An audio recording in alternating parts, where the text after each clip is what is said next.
¿Cómo están? Qué gusto saludarles. Mi nombre es Diana Alonso y tendré el gran honor de acompañarles en este capítulo para la Federación Nacional de Judo Guatemala. Cuando hablamos de los logros de la Federación del Judo en Guatemala, por supuesto, nos viene a la mente una serie de protagonistas.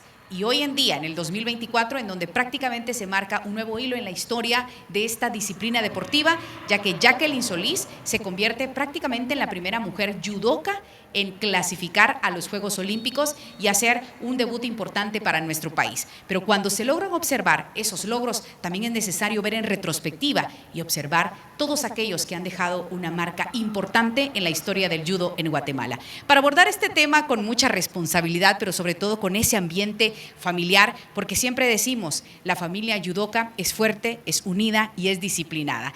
Tengo el gran honor de presentarles a dos personajes importantes, rostros muy conocidos en la historia del judo en Guatemala y que a pesar de que ya hace algunos años han dejado de practicar la disciplina, sigue estando presente en sus vidas y ellos también proyectándolo como grandes maestros para proporcionar siempre la mejor información e invitando a nuevos judokas a que se integren a practicar esta fascinante disciplina. Le doy la bienvenida al doctor en metalurgia, doctor Roberto Aguilar, bienvenido. Mire qué interesante, metalurgia. Me encantaría hablar en un momento ya directamente de esa profesión, pero será quizá en otro momento. Y también nos acompaña el ingeniero Fernando Cáceres. De verdad, qué placer. Detrás de cámaras nos estábamos dando la bienvenida y hablando también de cómo el judo sigue impactando positivamente en sus vidas. Bienvenidos. Gracias, muchas gracias, señorita. Bueno, vamos a comenzar con el abordaje de esta entrevista y es necesario hablar de lo que ocurre en el calendario. Un antes y un después. Año 1961, pero vamos a retroceder unos años atrás con el ingeniero Fernando Cáceres para que nos ponga en contexto, porque lo que hoy es la Federación Nacional de Judo, pues al principio se dieron pasos importantes, pero no estaba como tal de una forma organizada.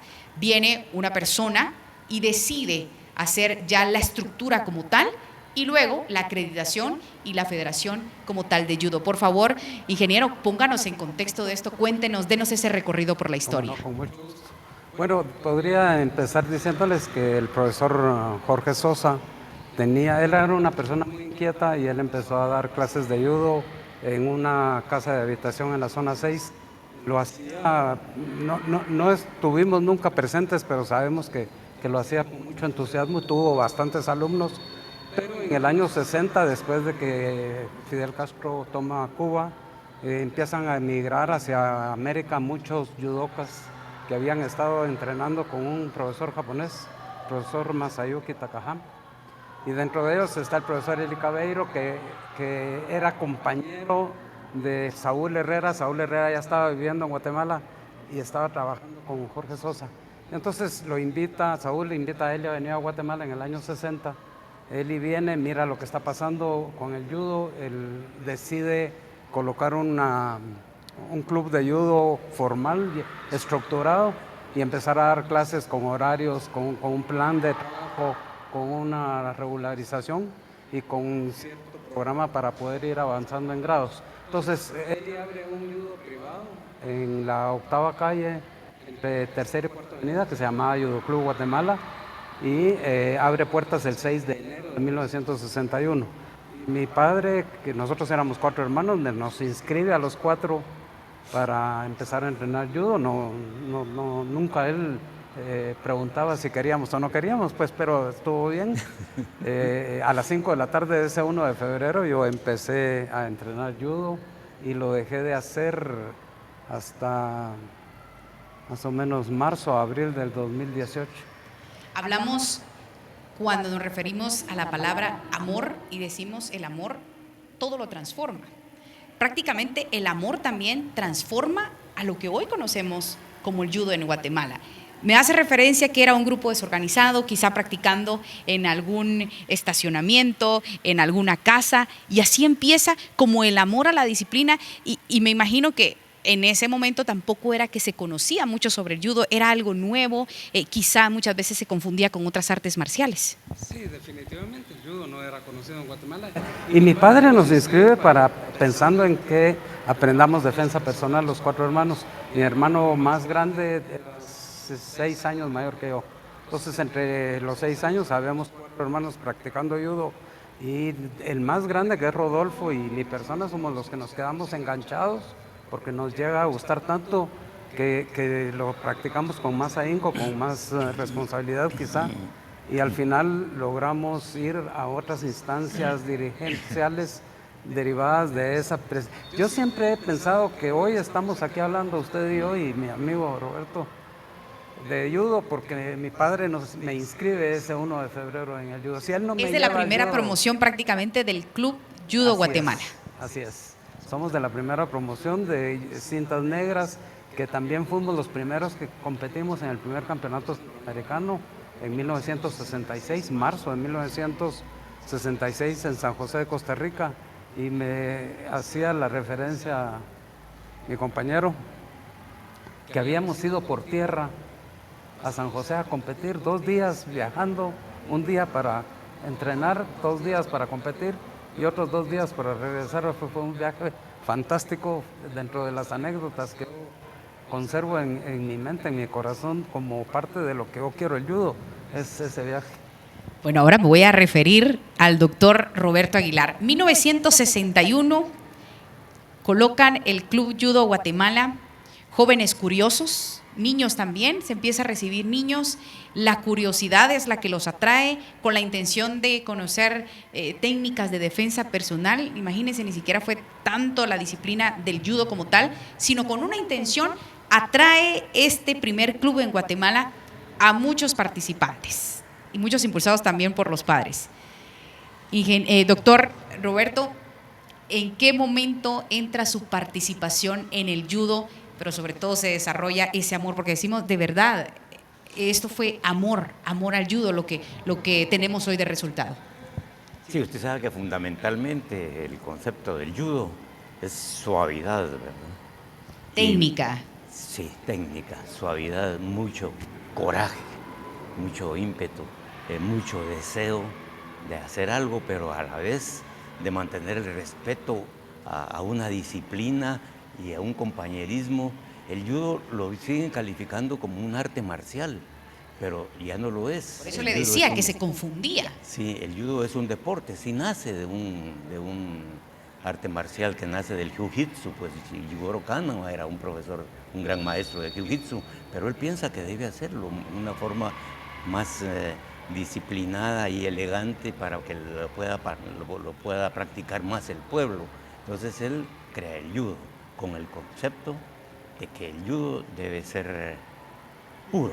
Por eso el botón tiene esa parte blanca que significa la pureza y la parte roja que significa el coraje, el ímpetu y la decisión.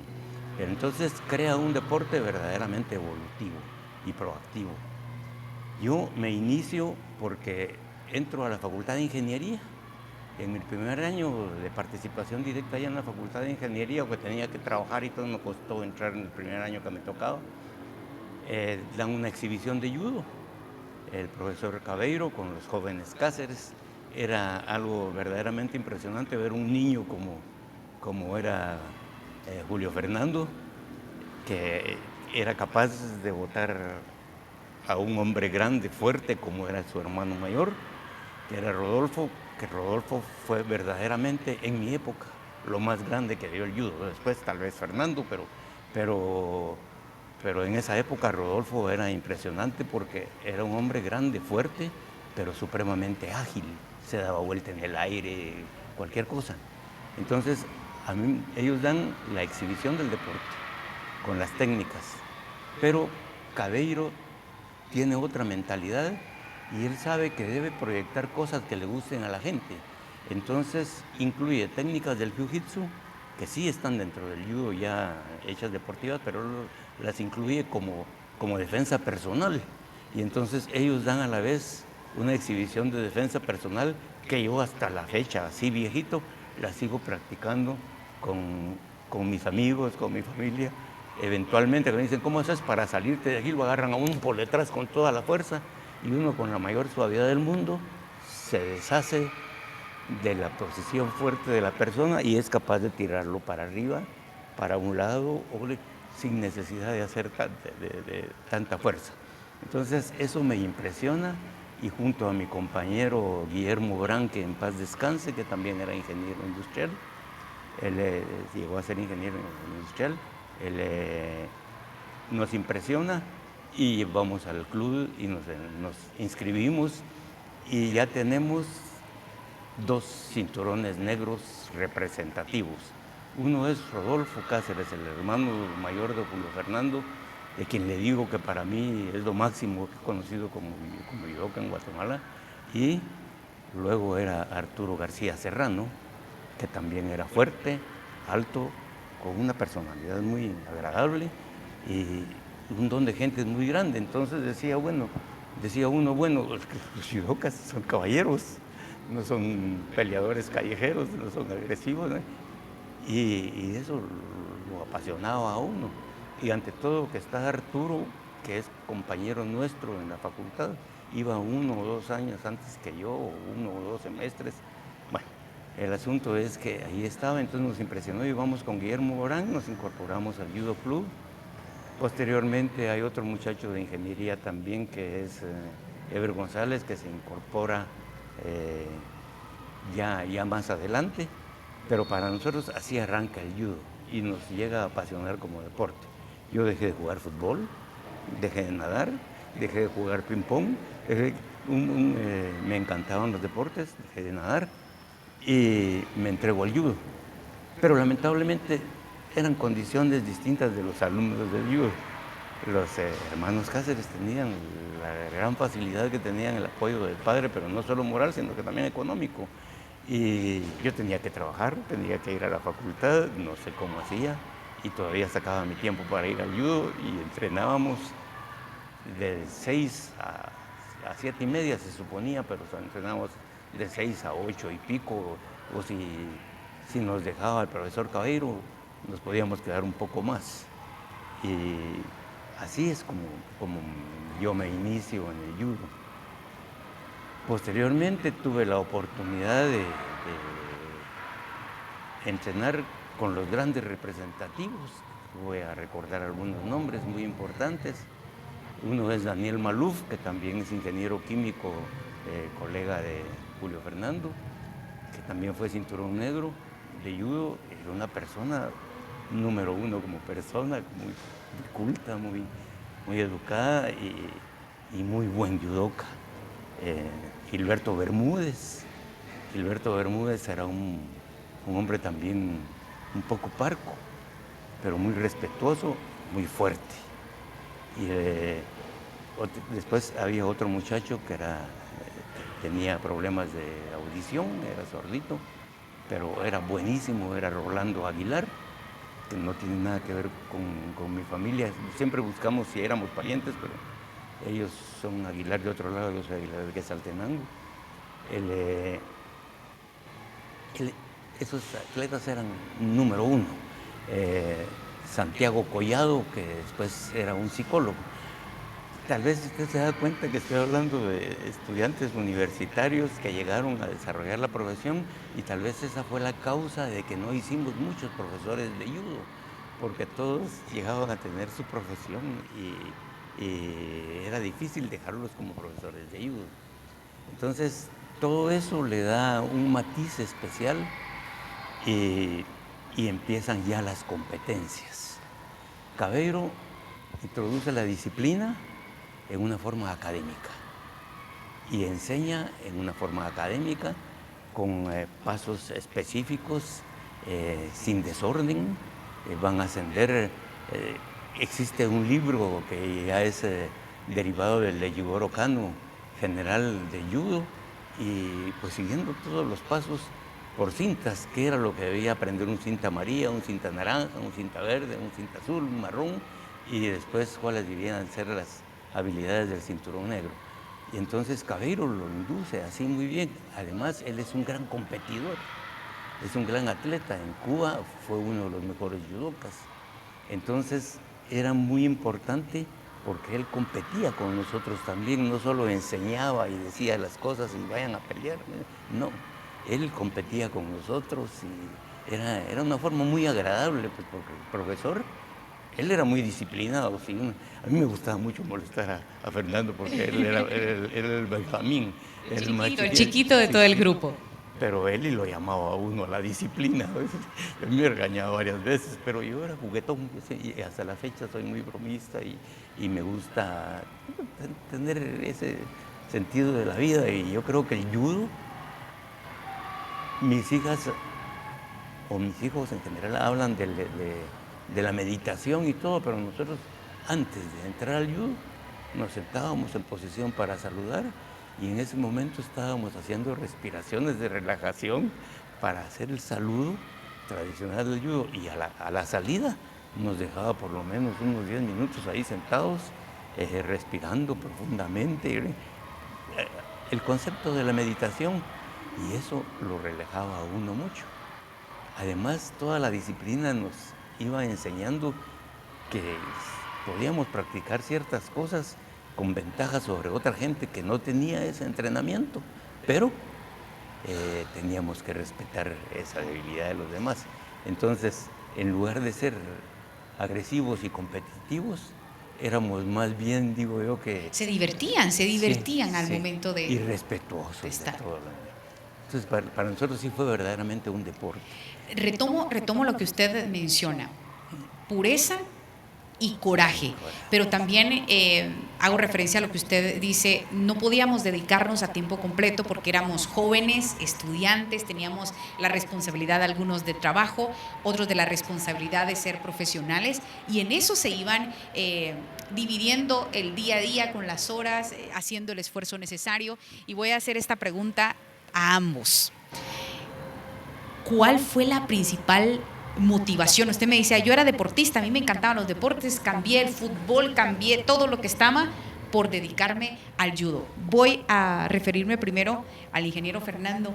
¿Cuál fue su principal motivación? Y vamos a entrar a hablar de esas anécdotas. Se me eriza la piel al escuchar sus relatos, empiezo a imaginarme esas tardes, quizá con los primeros senseis.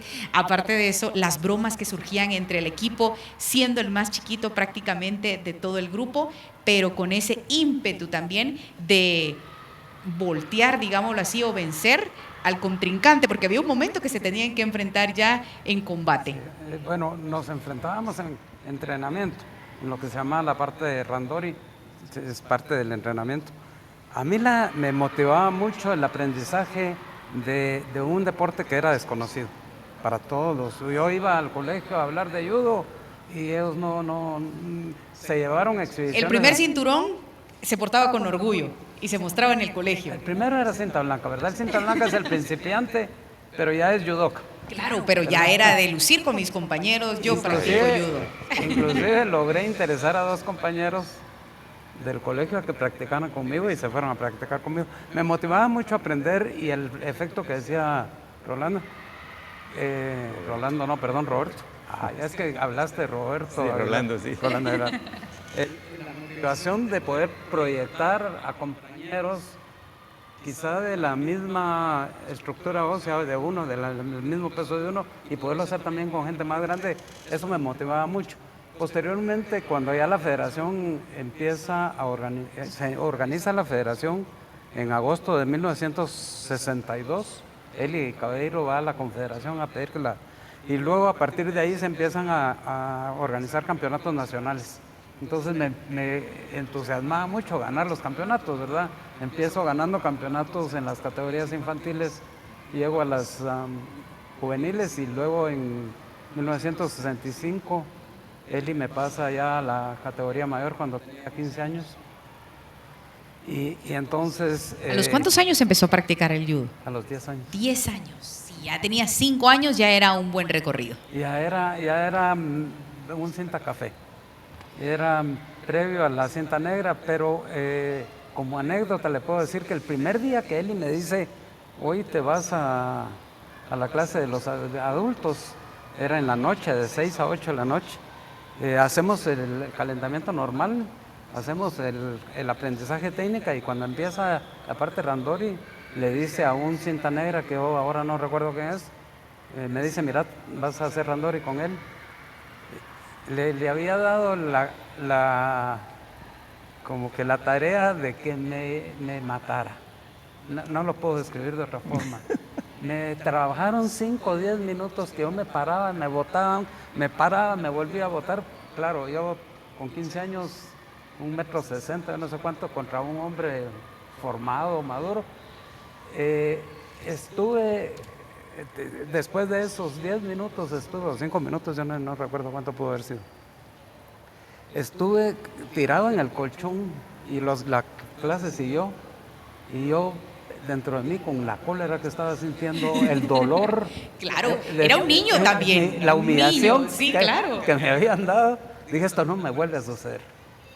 Esto no me vuelve a suceder. Me levanté, me puse a entrenar y empecé a botar a gente. Y de ahí en adelante, bueno, hay una gran cantidad de campeonatos que gané.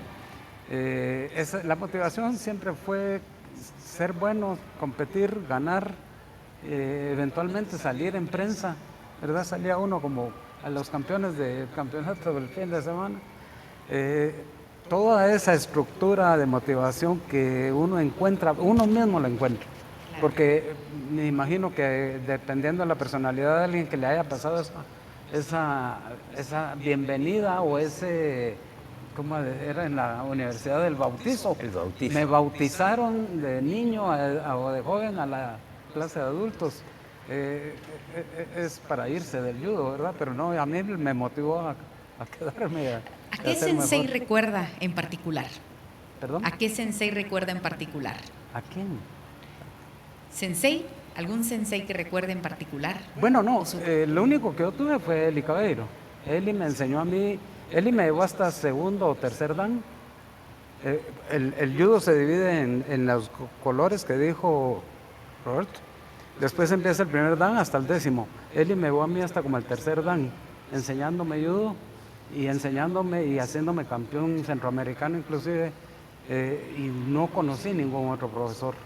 Y de hecho, posteriormente tuve un profesor, pero para arbitraje, ¿verdad? Pero esos son otros temas diferentes. En lo que corresponde a un sensei, usando la palabra sensei, que quiere decir el que sabe, el maestro, es Eli Caballero.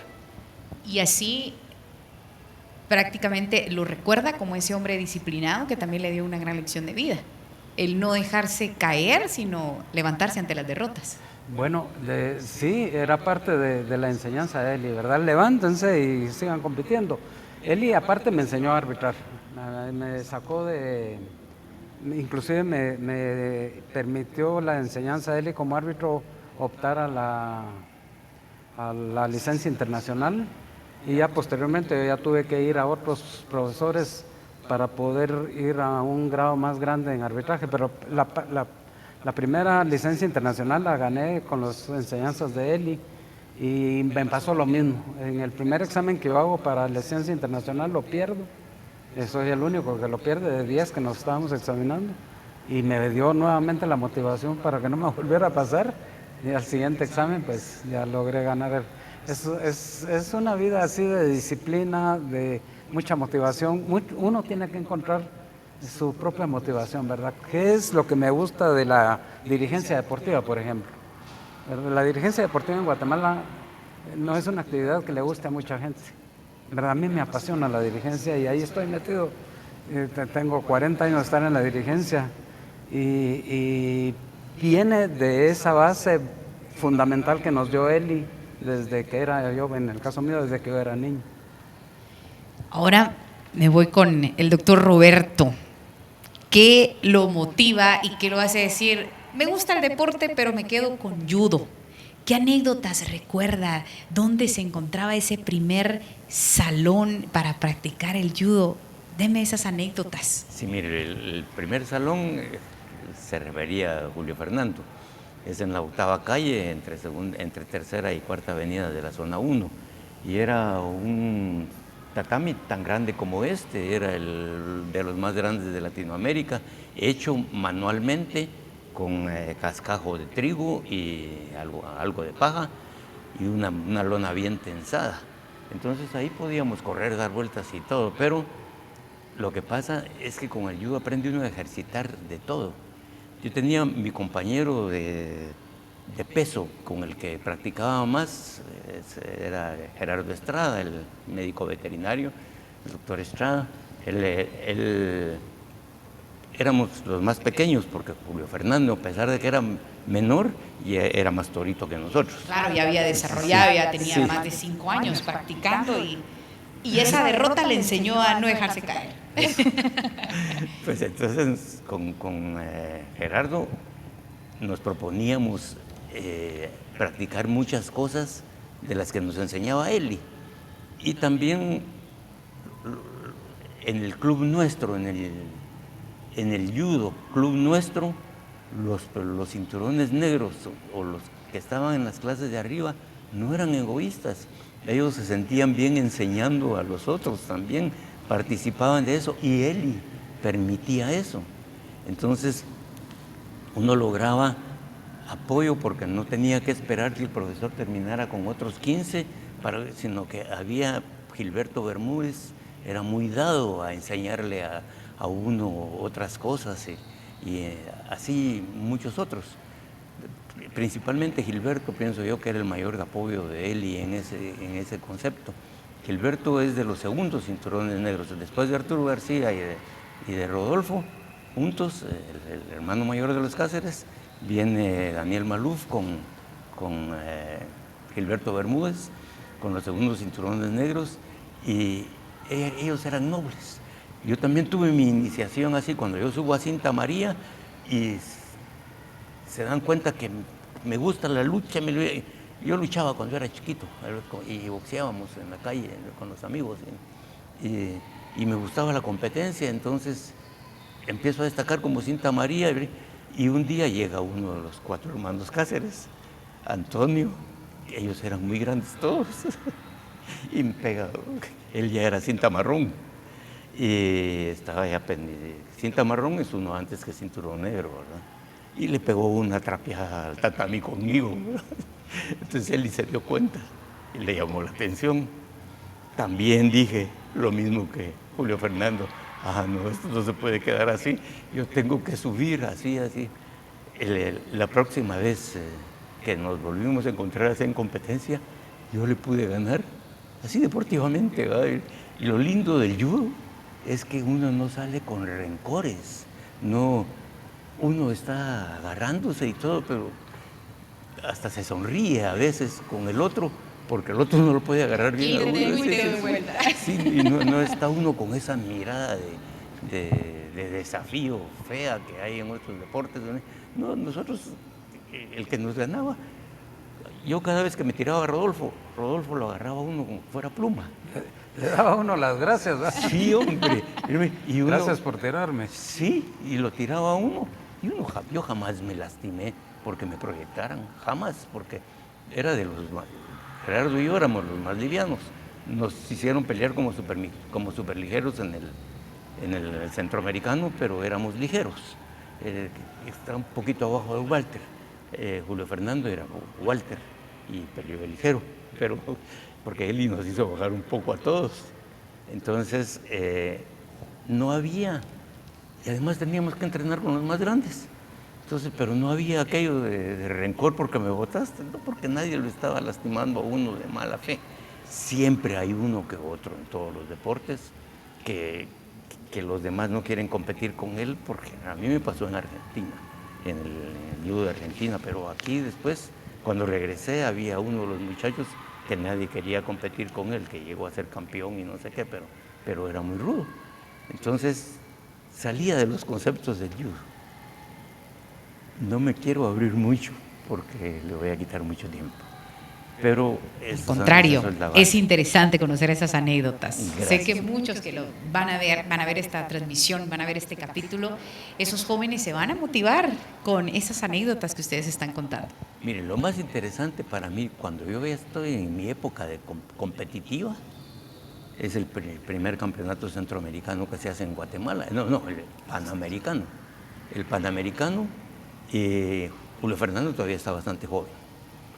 Y por alguna razón, Eli dispone que Rodolfo pelee el peso pesado y mete a la categoría abierta, que también debía haber sido para Rodolfo, a Julio Fernando. Y entonces ¿Cómo no va a amar uno su deporte así? Le toca pelear con un gigante corpulento, así eran los brazos, un morenón así de Panamá, que ha de haber pesado 220 libras o algo así. Fernando ha de haber estado en 160 máximo, entonces 150. Y mucho más joven.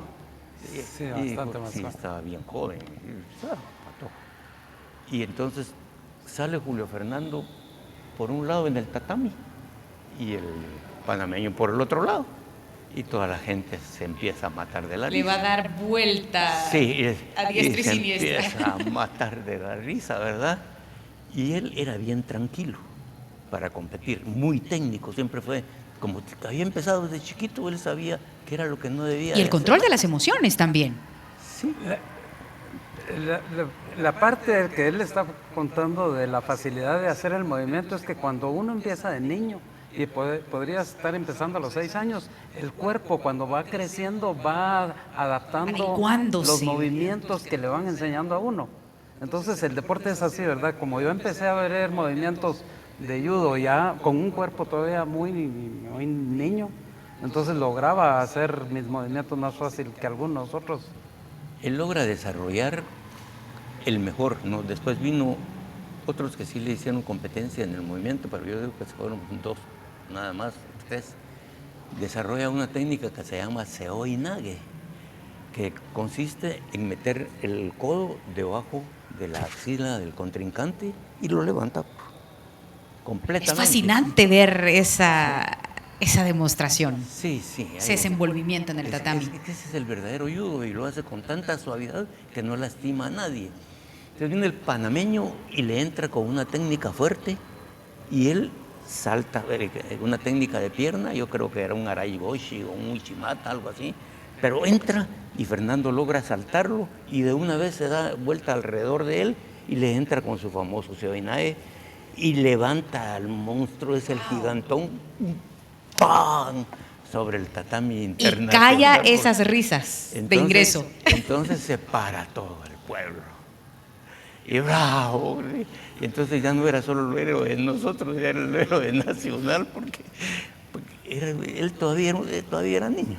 Entonces había algunas técnicas que todavía no lograba él contrarrestar y que con Gerardo, mi compañero, pícaramente las practicábamos porque era un juego entre nosotros y entonces para dominarlo. Pero como compañeros, como amigos, en el famoso Randori que él dice, pero en esas competencias internacionales y todo, él tenía una calma, una serenidad, y eso fue lo más grande. Lo que no recuerdo es a qué puesto llegó, porque mi compañero Guillermo Brand lo ponen a competir también en el peso completo. Él medía 1,90 y pesaba 220 libras, a la par de Rodolfo, y entonces lo agarra el campeón mexicano y le zafa el hombro. Entonces, Eli podía resolver ese problema, pero por alguna técnica clásica o algo así no lo hizo ahí. Y entonces me manda a acompañarlo a Lix, entonces me perdí el montón de... Ya regresé tarde cuando ya iban finalizando y todo, no sé cómo le fue en las otras peleas a Julio Fernando, pero además Guillermo era muy amigo mío, mi compañero de facultad, porque yo soy ingeniero mecánico, ellos son ingenieros industriales, y Julio Fernando y Daniel son, y Alain Barrascut. Y que al final el judo también se proyecta en varios aspectos de su vida, generarles disciplina, no darse por vencidos. Me encantó esa anécdota que comparten ambos, en donde eso les enseña también a... Se cayeron, hay que levantarse porque la vida continúa, sí, y ya habrá otras batallas que librar. Sé que en algún momento ya empiezan todos los procesos y trámites para convertir en una federación, por supuesto. Ya ustedes como atletas necesitaban ese apoyo. Hoy vemos una estructura deportiva en Guatemala, no solo en el judo, sino en varios deportes, pero el judo necesitaba ese empuje. ¿Cómo es que se dan los primeros indicios para ya conseguir un deporte federado y empezar a surgir ya una estructura que pueda brindarles mayor seguimiento y apoyo a los atletas? Me voy a dirigir al ingeniero Fernando. Eli era una persona muy inquieta. De hecho, él daba clases de 5 de la tarde. Bueno, había una clase de 12 a 1:30, de 5 a 8 de la noche, entonces tenía mucho tiempo libre y él empieza a ver dónde su judo, era su club, El amor hacia el judo. puede entrar dentro de la organización deportiva guatemalteca y entonces conoce lo que es la Confederación Deportiva Autónoma de Guatemala. Aparte, él escribía anécdotas de judo, referencias de judo en periódicos, y entonces él se pone en contacto con la Confederación en el año 62, como un año después de que él empieza el judo. Y recuerdo la fecha exacta, no la sé, pero fue como en agosto del 62 que el Comité Ejecutivo de CDAG le da el visto bueno a judo a ser parte de la asamblea. Y a partir de ese momento entonces el judo empieza a ser tomado en cuenta también por el Comité Olímpico. La Confederación le empieza a dar una cierta cantidad de dinero al judo, que no era gran cantidad de dinero. En aquel tiempo no había aporte constitucional, y el Comité Olímpico también nos empieza a tomar en cuenta derivado de los resultados que se dan en Costa Rica. En el año 66 el Comité Olímpico nos inscribe para participar en los Juegos Centroamericanos. Los voltean a ver ya con seriedad y dicen, esto ya no es diversión, sino estos sí necesitan todo el apoyo luego de alcanzar ese proceso de federación. Sí, definitivamente no hay forma de crecer internacionalmente si usted no está apoyado por sus autoridades, los entes rectores guatemaltecos, ¿verdad? La Confederación y el Comité Olímpico. Si hubiese un deporte que pierda el apoyo de cualquiera de esas dos instituciones, es muy difícil sobresalir internacionalmente.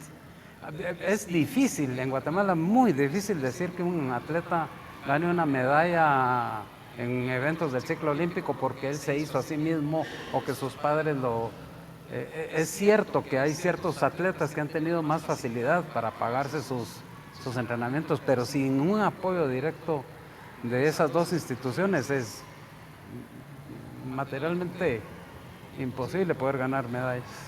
Imposible, y es todo con una estructura, un seguimiento, un equipo integrado en donde la familia también forma un pilar importantísimo. Eso también hay que tomarlo y resaltarlo, porque uno dice, bueno, son los logros del atleta, pero hay trabajo de mucha gente, trabajo, pasión y compromiso.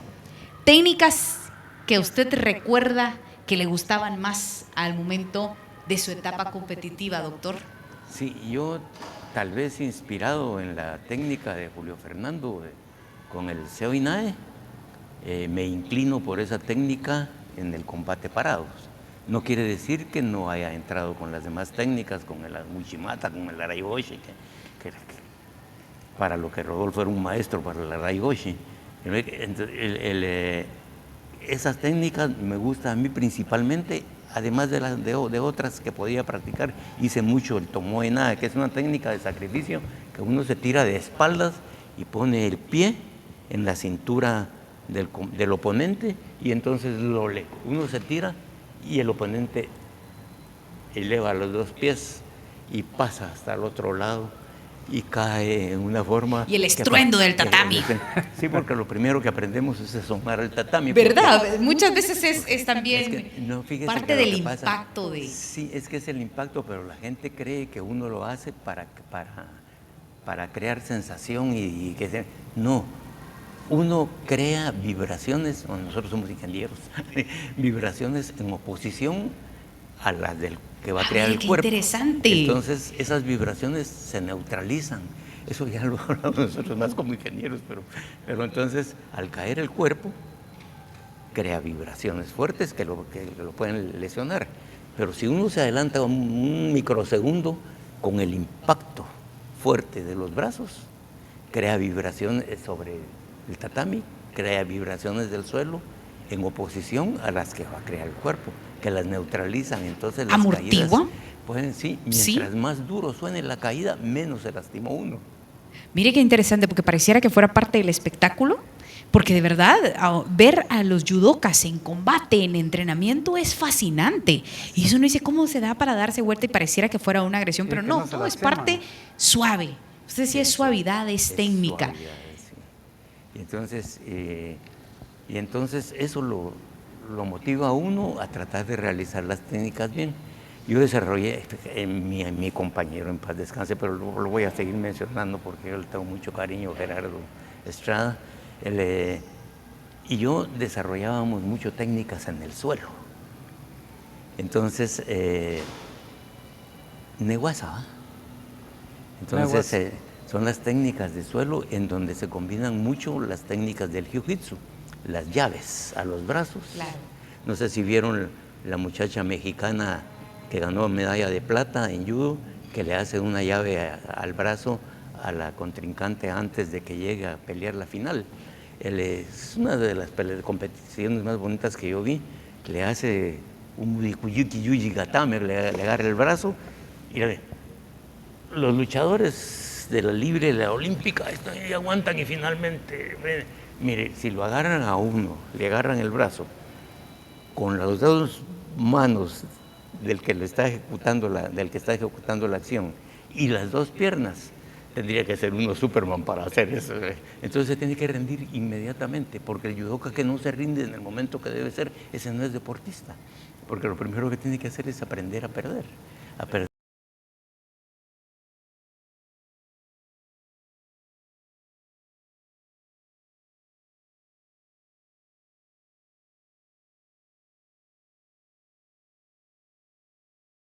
De que el shock no se debe rendir.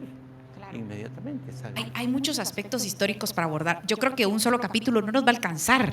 Federación Nacional de Judo tiene que programar otros capítulos para conocer esas anécdotas, a esos protagonistas también, porque me hace falta preguntarle quién es el famoso Pichu, por qué es tan importante en la historia del judo en Guatemala, pero se nos está agotando el tiempo. Quiero preguntarles, definitivamente, ¿qué mensaje le daría usted a esa nueva generación de judokas que hoy tienen un lugar lindo para entrenar? Hay toda una estructura, hay un seguimiento, hay historia también, ya hay atletas que fueron a los Juegos Olímpicos que vienen a contar las experiencias, las anécdotas, y por supuesto resaltar la participación de Jacqueline Solís en estas Olimpiadas al ser la primera mujer, porque todo el mundo pensará es que esto es muy rudo para las mujeres, no, pero no es nada. ¿Qué mensaje le daría usted a esa nueva generación de judokas, doctor? Vengan y hagan deporte. Esto es un deporte. No vengan a querer aprender a pegarle a otro o a ganar una pelea callejera. No,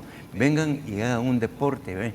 Yo fundé el Judo Club Medidores, que fue el club de la Facultad de Ingeniería, que pues, en realidad fue el club de la universidad, y formábamos el equipo de la universidad contra el equipo de Cabeiro, que eran los campeones. Claro, claro.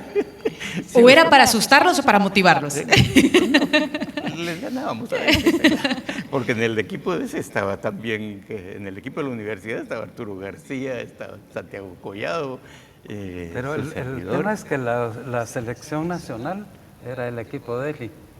Entonces los mejores judokas estaban en el equipo de Judo Club Guatemala. Bueno, y eso los motivaba también para poder volver a entrar. Nosotros teníamos que ir y ganarles. Eso era lo importante. Y sí les ganábamos unas que otras. Y a veces nos habían estado dando en la calle, no en la calle, en el tatami, en los entrenamientos, y en la hora de la competición es otra, a veces se pone uno nervioso. Yo tuve el honor, al hacer mi carrera como especialidad de la ingeniería mecánica en Argentina, hacer mis postdoctorados en metalurgia, de practicar en la selección nacional, con la selección nacional argentina también, en el Club Vélez Sarsfield. ¿Y cómo llegué? Hay un dicho que dice, que viene desde Yugoro Kano: el judoka que llega a otro país con el judogi bajo el brazo no es extranjero en ninguna parte. Y en conclusión es entrenar, buscar, experimentar y atreverse a somatar el tatami con pasión y con amor. ¿Qué mensaje le daría a esa nueva generación de judokas? O probablemente alguien que ingresó a las redes de Judo Guatemala, está viendo este video y dice, ay, me interesa el judo, ¿cómo ingreso al judo? El judo, como cualquier deporte, necesita mucha disciplina, necesita mucha automotivación, lo decía ya antes. Las personas que vengan a entrenar aquí, que quieran venir, que les guste lo que ven, deben de ser disciplinados, deben de ser estructurados en su forma de aprender el judo. El judo es un deporte que les puede dar mucho, cualquier deporte les puede dar mucho, puede ser la base para que en el futuro sean unos ciudadanos diferentes. La disciplina que a nosotros nos otorgó el judo nos hizo mejores profesionales, probablemente nos hizo ciudadanos honestos, honrados, trabajadores, y esa es una fase que uno la aprende en el deporte. El judo le proporciona a uno disciplina, le proporciona visión, le proporciona fuerza, agilidad, toda esa parte que uno va a venir a aprender aquí, la puede proyectar a su vida en el futuro, y seguramente unos judocas en Guatemala que hoy futuros judocas que hoy nos pueden estar oyendo con nuestras historias ya viejas de 60 años, quizá dentro de 30, 40 años estén ellos sentados en una posición como esta. Entrenen mucho, practiquen mucho, amen el deporte y por sobre todo háganle caso a sus profesores. Voy a cerrar con una pregunta, va a ser la misma para ambos. Ambos tienen carreras difíciles, ingeniero químico, ingeniero mecánica con especialidad en metalurgia, y metalurgia es el término correcto. Sí. Incluso los ha llevado a dirigir grandes equipos de trabajo, a llegar a otros países y a poner muy en alto en Guatemala, el nombre de Guatemala. Pero conociendo a Roberto y a Fernando, los hombres, los ciudadanos, dejemos los títulos atrás. ¿Cuál ha sido la lección más grande que les ha dejado el judo en su desarrollo como seres humanos? Sí, para mí es muy especial, creo que sí lo dejé entrever en toda la charla, porque mens sana in corpore sano, pero además cuando uno sabe que tiene una ventaja, debe saber que la tiene, pero no aprovecharla para lastimar a nadie, sino que todo lo contrario, más bien trasladar el concepto de la disciplina que necesita para hacerse no solo más humano, sino que más responsable de su propia vida y de los que dependen de uno, porque uno es un ejemplo para su familia, y a veces no solo para sus hijos, sino que para sus primos, para sus sobrinos, y siempre se desarrolla ese concepto. Yo creo que eso lo hace a uno como ser humano. Y lo que decía Fernando al principio, yo lo saco de un libro de Segundo Sombra, de Ricardo Guiraldes, el escritor argentino, que dice el pretexto, ¿cómo se llama? El pretexto para un jinete de caerse, no, el caerse para un jinete no es más que un pretexto para levantarse. Qué linda frase, qué linda frase. ¿Cuál es la mayor lección que el judo le ha dejado para su desenvolvimiento como ser humano? Dice él, servir. Me encantó esa palabra, servir con amor. Bueno, la primera enseñanza del judo es a caer. Uno tiene que aprender a caer para no lastimarse. Y luego, cuando uno se cae porque lo derrotaron, tiene que aprender a levantarse. Y toda la vida es una constante cadena de fracasos y de éxitos. Si a uno le gana el fracaso, entonces no se va a levantar. Yo he tenido en el recorrido de mis 70 y 74 años, pues muchas etapas en las que he tenido fracasos y me han servido para... ¿Hasta en el amor? Hasta en el amor, porque no solo es vida profesional, sino también. Acabo de cumplir 52 años de casado con mi esposa. Tengo una relación muy buena con ella, muy familiar. Nos amamos como cualquier pareja, que lo empezamos a hacer hace... Ya no me recuerdo esa etapa de mi vida. El judo me dejó entonces la disciplina y la certeza de que el fracaso no se termina. En el fracaso no se termina la vida. Siempre claro. Hay un éxito adelante, pero hay que irlo a buscar, hay que luchar por él. Nos levantamos del fracaso y vamos a buscar el siguiente éxito. Podemos fracasar nuevamente, nos vuelve a servir como un peldaño para seguir subiendo. Eso creo que es lo más importante, la disciplina, de pues, saber que uno siempre puede levantarse y seguir peleando para obtener el éxito. Y es algo tan importante para ir cerrando ya este espacio, el enfatizar, ¿verdad? Decía, es una cadena, la vida es una cadena de fracasos, de levantarse, de caer, y eso lo hace mucho de referencia al judo, y podría resumir que esta es la lección más grande que les ha dejado en varios aspectos de la vida. Hoy en día, los jóvenes necesitan que se les hable de eso, que el fracaso no es malo, que es parte del trayecto al éxito y de buscar la felicidad. Decía, hay una frase que actualmente se usa mucho, el yes you can, tú puedes, tú puedes, tú puedes, y vivimos invadidos del tanto sí puedes, que se nos olvida decir a veces tampoco puedes, pero eso no quiere decir que has perdido por completo la batalla. Señores, ha sido un verdadero honor poder platicar con ustedes.